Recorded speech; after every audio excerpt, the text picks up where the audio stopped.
வணக்கம் அன்பர்களே, வாங்க நாம் இன்னைக்கு தோசை மாவில் எப்படி குழி பணியாரம் செய்கிறதுன்னு பார்க்கலாம்.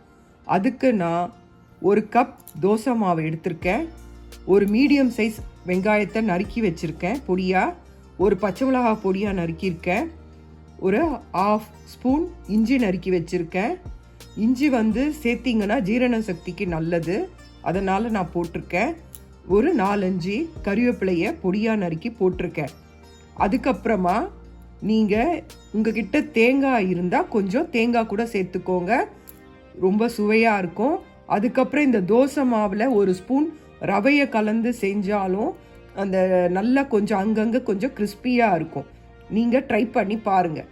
அதுக்கப்புறம் தாளிக்கிறதுக்கு கடுகு எடுத்துக்கோங்க, பெருங்காயம் எடுத்துக்கோங்க, ஒரு ஸ்பூன் கடலைப்பருப்பு, ஒரு ஸ்பூன் உளுத்தம்பருப்பு எடுத்துக்கோங்க. இதை நாம் தாளிக்கிறதுக்கு யூஸ் பண்ணிக்கலாம். பாருங்கள், பேனில் ஒரு ஸ்பூன் எண்ணெய் போட்டு அதில் கடுகு, பெருங்காயம், கடலைப்பருப்பு, உளுத்தம்பருப்பு எல்லாம் போட்டு இதை நான் வதக்கிட்டேன்.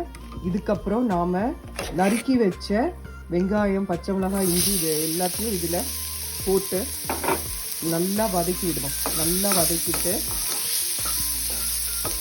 எல்லாமே நல்லா ஃப்ரை பண்ணலாம். நல்லா ஃப்ரை பண்ணோன்னே இதை இந்த மாவில் கொட்டிடுவோம். மாவில் கொட்டி மாவை நல்லா கிளறி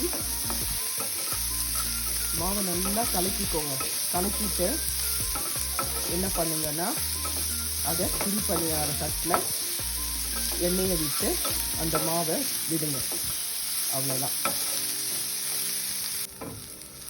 பாருங்க, நல்லா வதங்கிடுச்சு. இந்த ஸ்டேஜில் மாவில் இதை கொட்டி நல்லா மாவை கலக்கிக்கோங்க. கலக்கிட்ட பிறகு குழி பணியார பாத்திரத்தை வச்சு அதில் எண்ணெயை விட்டு ஒவ்வொரு குழிலையும் ஒரு சின்ன கரண்டி எடுத்துக்கோங்க. அந்த கரண்டியில் மாவை எடுத்து ஒரு குழிலையும் விடுங்க. அவ்வளோதான். இதை அப்படியே நாம் அந்த மாவில் கொட்ட வேண்டியதுதான். இப்போ நாம் மாவில் அந்த வதக்கின பொருளை கொட்டியாச்சு. மாவை நல்லா கலக்கி விட்டுக்கலாம். அதுக்கப்புறம் பணியார கல்லை வச்சு அது நல்ல கல் காஞ்சதும் ஒரு ஸ்பூன் எல்லாத்துலேயும் விட்டுட்டு இதை ஒரு ஸ்பூன் அந்த குழியில் விடுவோம். வாங்க உங்களுக்கு காட்டுறேன். இந்த மாதிரி குழி பணியார கல்லில் நான் எண்ணெயை விட்டு ஒரு ஸ்பூன் எண்ணெய் விட்டு அதில் நான் மாவு விட்டாச்சு.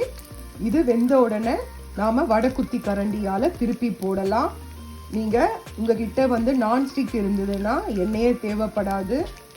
இது தண்டவாள கல்லுன்றனால எண்ணெய் விட்டாதான் ஒட்டாமல் வரும். அதனால தான் நான் எண்ணெய் விட்டுருக்கேன். பாருங்கள், திருப்பி போட்டேன். திருப்பி போட்டுட்டு ஒரு 10 மினிட்ஸ் பொறுத்து எடுத்துருங்க. ஸ்பூனை யூஸ் பண்ணியே பண்ணுங்க, ரொம்ப ஈஸியாக இருக்குது. நீங்கள் வடக்குத்திலாம் பண்ணோம்ல, ப்ராக்டிஸ் தான் எடுங்க. அப்படி இல்லை நீங்கள் ஸ்பூனாலேயே அதை திருப்பி போடலாம். அவ்வளோதான். குழி பணியாரம் ரெடி. நீங்கள் இதை செஞ்சு பாருங்கள். செஞ்சு பார்த்துட்டு சாப்பிட்டுட்டு எப்படி இருக்குன்னு சொல்லுங்க. ரொம்ப நல்லா இருக்கும், நல்லா கிறிஸ்பியாக இருக்கும், ரொம்ப அருமையாக இருக்கும். ஈவினிங் ஸ்நாக்ஸாக இது சாப்பிட்லாம். இதுக்கு தேங்காய் சட்னி, கார சட்னி இதெல்லாம் தொட்டு சாப்பிட்லாம். சும்மாவே கூட சாப்பிட்லாம், வெறுமே கூட இதை சாப்பிட்லாம். இது நல்லா இருக்கும். செஞ்சு பாருங்க. சாப்பிட்டுட்டு எப்படி இருக்குன்னு சொல்லிட்டு கமெண்ட்ல சொல்லுங்க. லைக் பண்ணுங்க, ஷேர் பண்ணுங்க, சப்ஸ்கிரைப் பண்ணுங்க.